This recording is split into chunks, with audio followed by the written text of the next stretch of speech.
खींचतान चल रही है अमेरिका और इजराइल के बीच में, डोनाल्ड ट्रंप और नेतन्याहू के बीच में। आप तस्वीर सबसे पहले जानते हैं, पहले से आपको पता है कि क्या होने वाला है। आज पूरी दुनिया का इंटरनेशनल मीडिया कह रहा है, बीबीसी कह रहा है कि नेतन्याहू और ट्रंप के बीच में खींचतान है। नॉकिंग न्यूज़ देखने वाले 4 दिन पहले से इस चीज़ को जानते हैं। याद कीजिए, मैंने ये भी कहा था कि अमेरिका को सीधे लड़ाई में नहीं कूदना चाहिए, कूदा और अब उसके नुकसान सामने आ रहे हैं। अब सिचुएशन ये है कि डोनाल्ड ट्रंप किसी भी हालत में निकल जाना चाहते हैं। बयान दिया है कि भैया मेरा काम खत्म हो गया, मुझे जो करना था कर लिया, मुझे उनकी नेवल क्षमता कम करनी थी तो बेचारे की थी भी नहीं पहले, ईरान की बहुत ज़्यादा, वो मैंने कर ली है, मैंने जो करना था कर लिया है, अब मेरा काम खत्म हो गया है। अमेरिका अपना मिशन कंप्लीट कर चुका है, थोड़ा सा बचा हुआ है। यानी डोनाल्ड ट्रंप का कहना यह है कि हम जीत गए भैया, हम जा रहे हैं, अब तुम जानो, तुम्हारा काम जाने, इजराइल जाने और ये जाने। बहुत पहले से मैं आपको बता रहा हूँ कि डोनाल्ड ट्रंप यहाँ से एग्जिट करना चाहते हैं, उनकी मजबूरियाँ हैं, घरेलू मजबूरियाँ, चुनाव की मजबूरियाँ, सब जानते हैं आप। जिसको नहीं पता हो, जिसके पास पहली बार वीडियो जा रहा हो, 2-3 दिन के पिछले वीडियो देख ले, सारी जानकारियाँ काम की हैं। खैर, डोनाल्ड ट्रंप ने जैसे ये ऐलान किया, नेतन्याहू ने सबसे खतरनाक चाल चल दी, अब तक की सबसे खतरनाक चाल, ताकि डोनाल्ड ट्रंप बाहर ना जा सकें। क्या चाल है इसको समझेंगे। कैसे एक सबसे बड़ा मानवता का खतरा सिर पे आके खड़ा हो गया।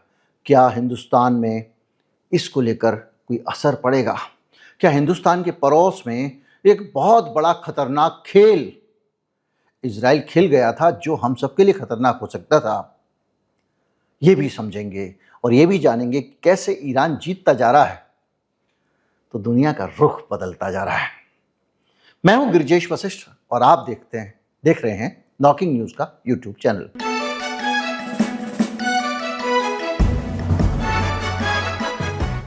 देखो भैया, जब ये तय हो गया कि अगर निकल के डोनाल्ड ट्रंप जाने वाले हैं तो आप क्या करोगे? आपको लगता है कि अगर ईरान छूट गया इस ताकत के साथ में, अगर ये मरा नहीं, इसकी टांगें कुचली नहीं, तो पकड़ के हमको बहुत मारेगा भाई, हाथ पांव तोड़ देगा, जीना मुश्किल कर देगा। और जिस दादा भाई को मैं बुला के लाया था अपनी तरफ से लड़ने के लिए, ये कह रहा मम्मी बुला रही है, मुझे घर जाना है, मुझे घर में प्रॉब्लम है, घर पे जरूरी काम है, जाना है। इजराइल कह रहा भाई तू घर चला जाएगा, ये मुझे बहुत मारेगा। डोनाल्ड ट्रंप कह रहा मैं नहीं गया तो मुझे मम्मी बहुत मारेगी। क्योंकि घरेलू समस्याओं से डोनाल्ड ट्रंप घिरे हुए हैं। मैं आपको ये सारी समस्याएं तफसील से अपने वीडियोस में सुना चुका हूं और समझा चुका हूं। और शायद सबसे पहले, क्योंकि अब पूरी दुनिया, आज बीबीसी ने भी यही बात कही है कि नेतन्याहू और अमेरिका के बीच में तन गया है, तनाव हो गया है, खटपट हो गई। हम 4 दिन पहले हम सिर्फ अपने असेसमेंट के आधार पर, एनालिसिस के आधार पर यह बात कह चुके हैं। अभी सिचुएशन देखिए। अभी सिचुएशन ये है कि डोनाल्ड ट्रंप ने कह दिया कि हम बाहर जा रहे हैं, ऐलान कर दिया, उन्होंने कह दिया मेरा मिशन कंप्लीट हो गया, थोड़ा सा बचा है, अब हमारा कोई काम नहीं है। क्यों कह दिया? क्योंकि नेतन्याहू उनको पकड़ पकड़ के घसीट रहा है, ये कह रहा है मुझे जाना है। अब नेतन्याहू ना जाए, इसके लिए ज़रूरी है कि 2-4 चमाट तगड़ी वाली सामने वाली पार्टी या तो डोनाल्ड ट्रंप को दे, तो वो गुस्से में कहा मैं नहीं जाता बेटा, हिसाब करके जाऊंगा, या फिर नेतन्याहू को इतना कूट दे कि उसको लगे नहीं यार, उसको बचाए बगैर जाना ठीक नहीं है। तो इसके लिए नेतन्याहू को क्या करना पड़ेगा? नेतन्याहू को सामने वाली पार्टी के अंदर 2-4 थप्पड़ देने पड़ेंगे ताकि वो मुझे मारे, या घातक प्रहार करना होगा। तो नेतन्याहू ने ऐसा घातक प्रहार कर दिया। क्या?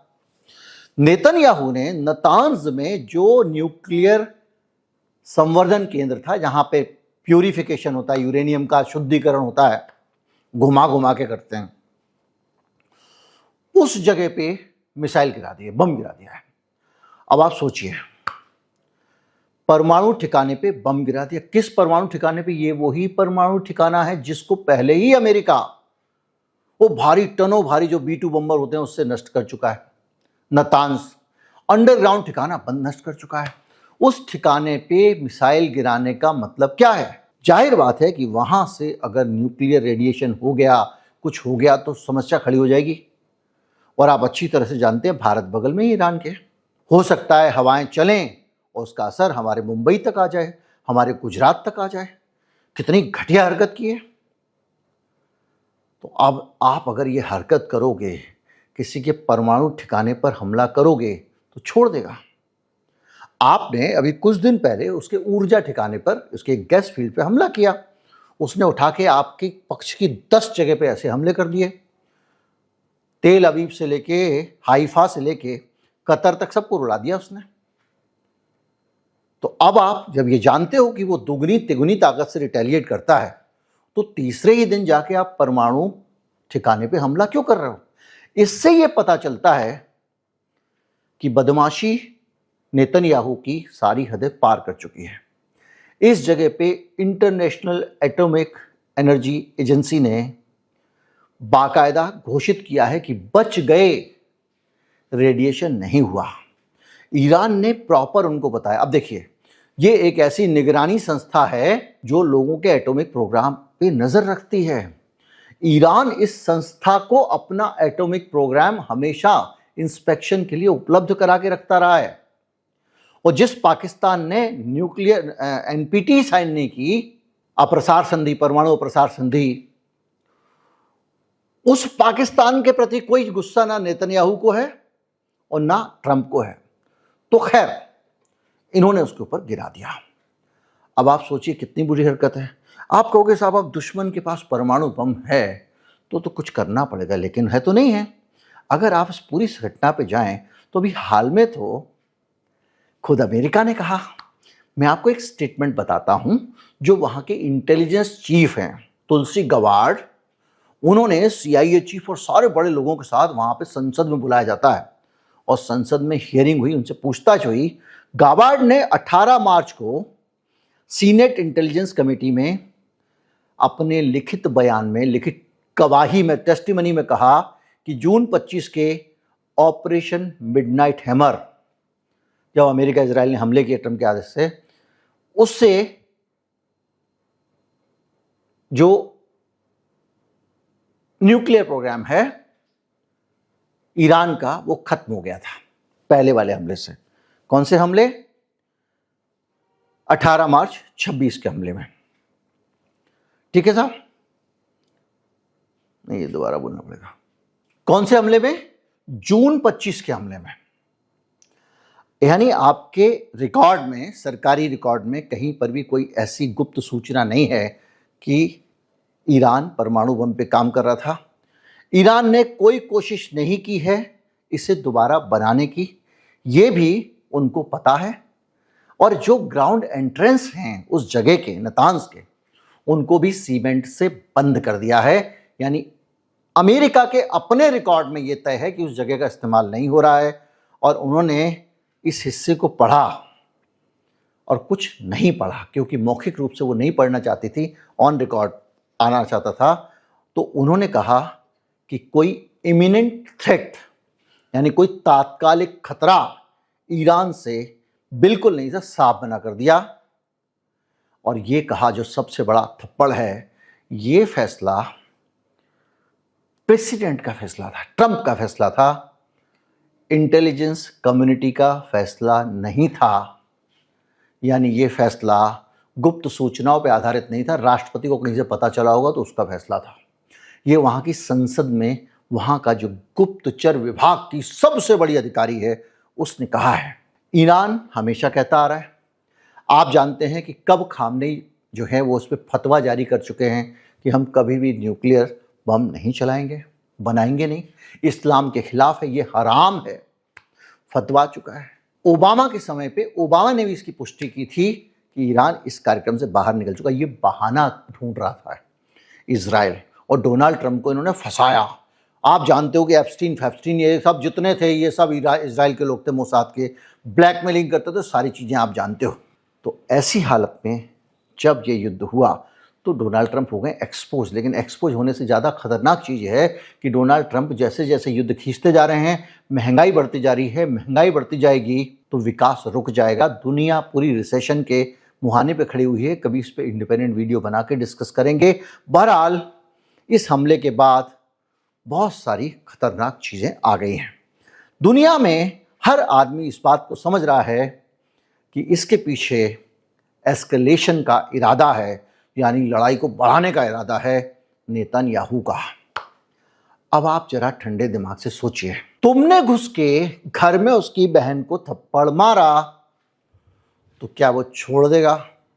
तुमने परमाणु हथियार पे, परमाणु ठिकाने पे जो शांत ज़मीन में बंद है, दफन है, उसके ज़रिए रेडिएशन पैदा करने की कोशिश की तो क्या करेगा? वो भी वही करेगा, वो तुम्हारे परमाणु ठिकानों को टारगेट करेगा। उसका तो नष्ट प्राय भूमिगत समाप्त ठिकाना था जो ख़त्म हो चुका है, बर्बाद हो चुका है, लेकिन तुम्हारे तो जिंदा ठिकाने हैं और इसीलिए एक खतरनाक रात आज की रात समझी जा रही है। ईरान डिमोना जैसे परमाणु ठिकानों पर हमला कर सकता है। Dimona nuclear research centre Iran का, माफ कीजिए, इजराइल का परमाणु ठिकाना है और ये वो निशाना बना सकता है, क्योंकि पहले भी IRGC और ISNA कह चुका है कि अगर आपने रिजीम चेंज की कोशिश की तो इन ठिकानों को उड़ा देंगे। यानी वो ठिकाने सीधे निशाने पर हैं। ईरान की जो ताकत है पूरी की पूरी उस पर फोकस कर रही है। अमेरिका भी उसको प्रोटेक्शन दे रहा है इजराइल के साथ साथ। 9 मिसाइल बैरेज छोड़ चुका है इजराइल पर। वो सब जानकारी आप जानते हैं, लेकिन अब उसमें उसका हिट का भी दावा है, तमाम सारी चीज़ें हैं, लेकिन ये परमाणु ठिकाना हिट करना अब ईरान का मकसद होगा। यहाँ पर रुक के कुछ चीज़ें समझते हैं। बहुत बड़ी ताकत बन चुका ईरान इस युद्ध के बाद। नेतन्याहू अब डरता जा रहा है, क्योंकि इस लड़ाई में ये भाई को बुला के लाया था और दोनों को घूसे पे घूसे मारे जा रहा है वो, और ये भी उसको घूसे मार रहा है, उसका कुछ नहीं बिगड़ रहा है। तो अब इनको टेंशन ये हो रही है कि भाई तो चला जाएगा, मुझे बहुत मारेंगे, एक बार इसको ख़त्म कर देना चाहिए, चाहे इसको परमाणु मारो, चाहे गोली मारो या कुछ मारो, दुश्मन को छोड़ना नहीं है। नेतन्याहू ये समझ रहे हैं, लेकिन जैसे जैसे वो थप्पड़ मार रहा है, दुनिया के बहुत सारे लोग अब कह रहे हैं दोस्ती नेतन्याहू अमेरिका छोड़ो, इससे करनी है भाई साहब ईरान से, ये पावरफुल है। तो एक आदमी है, जब वहाँ के सुप्रीम लीडर की हत्या हो गई थी, उस आदमी के मुंह से श्रद्धांजलि के RIP नहीं निकला, नमन नहीं निकला, कुछ नहीं निकला, श्रद्धांजलि के 2 शब्द नहीं निकले। अब वो आदमी फोन करके कह रहा, भाई ईद मुबारक, तुम मेरे दोस्त हो। आप ये कह रहे हो कि किसी के ठिकानों पे हमला नहीं होना चाहिए, क्रिटिकल जगहों पे, यानी ईरान के जब ठिकाने पे हमला हुआ तो आप उसको घुमा के समर्थन दे रहे हो। क्यों? क्योंकि आज उसके पास पावर है, आज उसने साबित किया वो शक्तिशाली है, वो इन दोनों का मिलके, जो पहलवान भाई है इसका और उनका दोनों का मुंह तोड़ सकता है। इस सिचुएशन के बीच में अब आप सोचिए कि किस तरह से इजराइल खतरनाक तरीके से फंस गया है। अगर आप पुराने हिस्से को हटा दें, पुरानी चीज़ों को हटा दें, तो भी सबसे ज़्यादा खतरे में इस वक्त इजराइल है। कैसे? इजराइल में एक जगह है किर्या कॉम्प्लेक्स, ये अंडरग्राउंड कमांड सेंटर है वहाँ पे, और वहाँ पे जिसको कह रहा था fortress of Zion, the pit या साइट 81, ये खतरनाक चीज़ है और ये IDF का मुख्यालय भी है। और इस तरह की बहुत सारी सुरक्षा को लेकर इसकी बातें हैं। एक ज़माना था कि आप GPS से भी इस जगह को नहीं देख सकते थे, गूगल मैप पे भी ये चीज़ दिखाई नहीं देती थी। अत्यंत गोपनीय स्थान है और अभी भी वहाँ पे GPS स्पूफिंग, इंटरनेट स्पूफिंग, हर तरह की लोकेशन स्पूफिंग, सब कुछ हो रहा है। ये क्या होती है? होता ये है कि ये वहाँ पे जब जाओगे तो आपको GPS में कुछ और दिखाने लगेगा, उस जगह को आप ढूंढोगे तो आपको लोकेशन कुछ और दिखाने लगेगा, यानी वहाँ जाके आपका जो विमान है वो कंफ्यूज हो जाएगा, आपकी मिसाइल कंफ्यूज हो जाएगी। इस तरह से इस जगह को छिपा के रखा है। ईरान इस जगह को टारगेट नंबर 1 बना सकता है। ये GPS पे नहीं दिखता, जैमिंग के कारण गायब है, और ईरान हिजबुल्लाह और हमास के अटैक से बचने के लिए खास तौर पे इस जगह को रखा गया है। तीनों तरह की मिसाइलें, तीनों तरह के एयर डिफेंस सिस्टम, चाहे एरो हो, डेविल स्लिंग हो या फिर ये आपका आयरन डोम हो, तीनों के तीनों इस जगह की हिफाजत में लगे हैं। और यहाँ पर हालत ये है, इस जगह पे हालांकि अब गूगल मैप में 2020 में कुछ बदलाव आए कानून में अमेरिका के, उसके बाद से इसको गूगल मैप पे दिखाया जा रहा है। इससे पहले ये ब्लड रहता था, जो ताज़ा खबर है। 2021 में अमेरिका ने नियम बदले और डिमोना और अन्य साइट्स पर हाई रिजोल्यूशन गूगल मैप और एप्पल मैप जारी करने को परमिशन दे दी।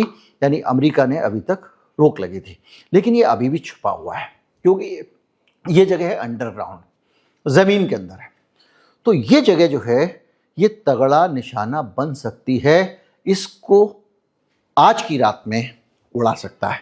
तो दो चीज़ें बताई मैंने आपको, एक तो किर्या और एक डिमोना, यानी दो जगह जो इजराइल के सबसे महत्वपूर्ण डिफेंस ठिकाने हैं, न्यूक्लियर प्लांट हैं, वो दोनों इस रात ईरान के ठिकाने पर रहेंगे।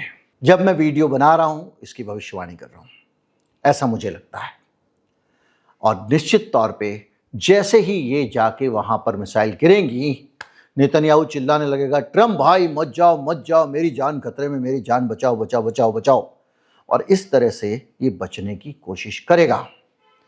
अब अगर सोचिए कि ये रिसर्च सेंटर अगर हिट हो जाता है, अगर इजराइल का परमाणु ठिकाना ईरान हिट कर देता है और अगर वहां पर रेडिएशन लीक करने लगता है, अब आपका कोई डिफेंस सिस्टम अमेरिका लगाओ तो कैसे कर ले भाई साहब, वो कर लेता है, साबित कर चुका है। लोग कहते हैं 2000 किलोमीटर तक ही है उसकी मिसाइल की रेंज। भाई साहब डियागो गार्सिया 4000 किलोमीटर मारा ही उसकी मिसाइल। आप पता नहीं, ये कह रहे हैं कि हमने गिरा ली, वो कह रहा है कि नहीं ठिकाने पे लगी है हिंद महासागर में। आप इससे अंदाजा लगा लो ईरान के पास में अभी कितना माल है नहीं पता। उसके जो है 15, 16, 17 जगह पे ईरान के अंदर अंडरग्राउंड मिसाइलों, ये सब के बहुत बड़े भंडार है, जिसका इसने 5% भी इस्तेमाल नहीं किया है।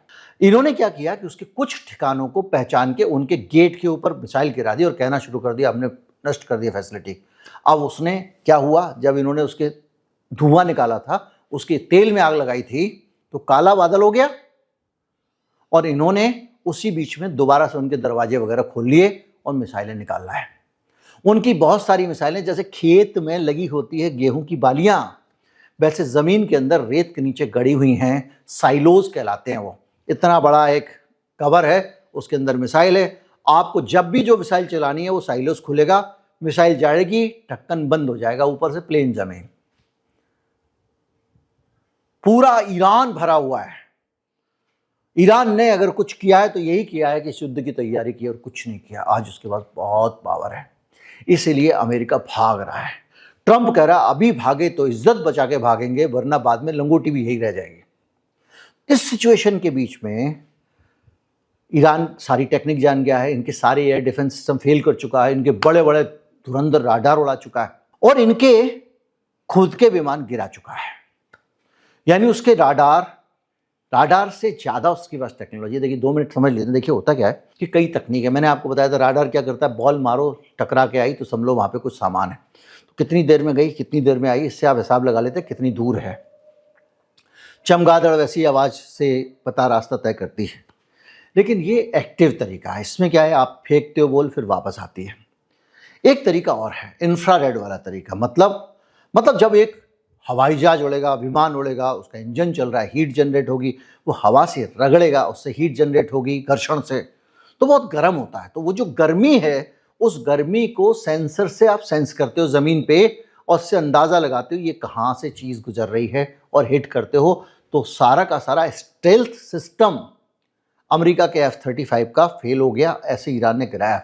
तो वहाँ पर भी आप चाहे वो लगाओ, चाहे राडार लगाओ या कुछ लगाओ, लेकिन सारे सिस्टम संख्या बल के सामने फेल हो जाते हैं।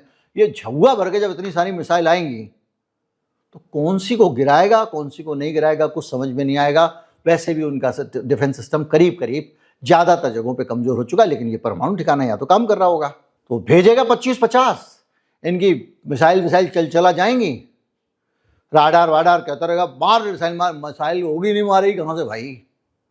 भाई आप एक बैटरी में कितनी मिसाइल रख लोगे? 50 रख लोगे, वो 50 उसने भेजे अस्त्र, 50 को मारा, और वो मारोगे कहाँ से? अब तो वो क्लस्टर बम डाल रहा है, एक बम जाता है उड़ता हुआ, उसके अंदर से 100 बम गिरते हैं दड़ दड़ दड़ दड़ दड़ पूरे इलाके में, और वो किस बम को गिरा ले? Air defence system. ऐसे ही 10-15 मारेगा, ये चक्कर गिननी हो जाएगा, इसको मारूं इसको मारूं इसको मारूं करके, और दम से जहां गिराना गिरा देगा। आज की रात खतरनाक हो सकती है, और ये मानवता के लिए भी खतरनाक होगी, चाहे वो इजराइल के साथ हो चाहे ईरान के साथ हो। लेकिन मैं जानता हूं कि दुनिया में बड़ी संख्या में लोग इस चीज की दुआ करेंगे जानकारी मिलते ही कि आज ईरान कुछ ना कुछ कर दे, क्योंकि नेतन्याहू का बहुत खतरनाक टाइप का कैरेक्टर है। वो आदमी डोनाल्ड ट्रंप को नहीं छोड़ रहा है, आग लगाए पड़ा हुआ है, और इस बार लग रहा है कि ईरान कुछ कर दिखाएगा। क्या होता है देखेंगे, लेकिन बहरहाल इतना तय है कि ये लड़ाई एक और लेवल ऊपर चली गई है, खतरनाक स्थिति में चली गई है। और इस बीच में डोनाल्ड ट्रंप ईरान को मनाने की कोशिश कर रहे हैं, कह रहे ईरान भाई तेल बेच लो, कोई बात नहीं। इसको पता है डोनाल्ड ट्रंप को तेल नहीं जाएगा मार्केट में, महंगाई होगी तो पब्लिक मुझे मारेगी, मैं चुनाव हार जाऊंगा।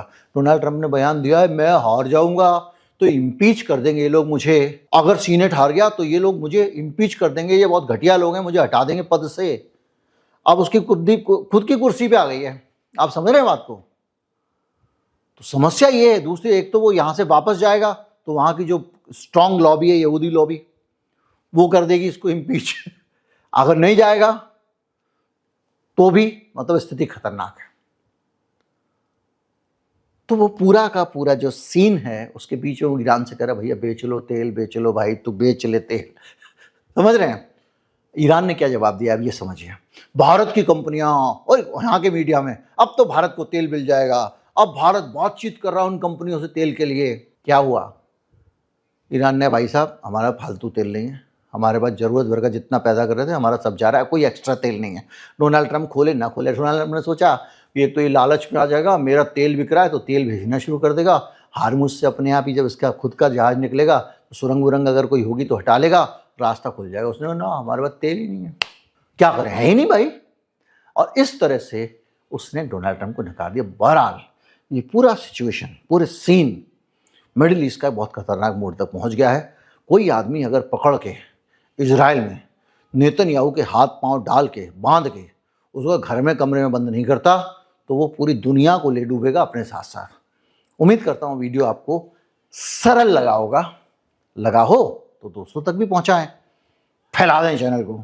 नमस्कार, जय हिंद।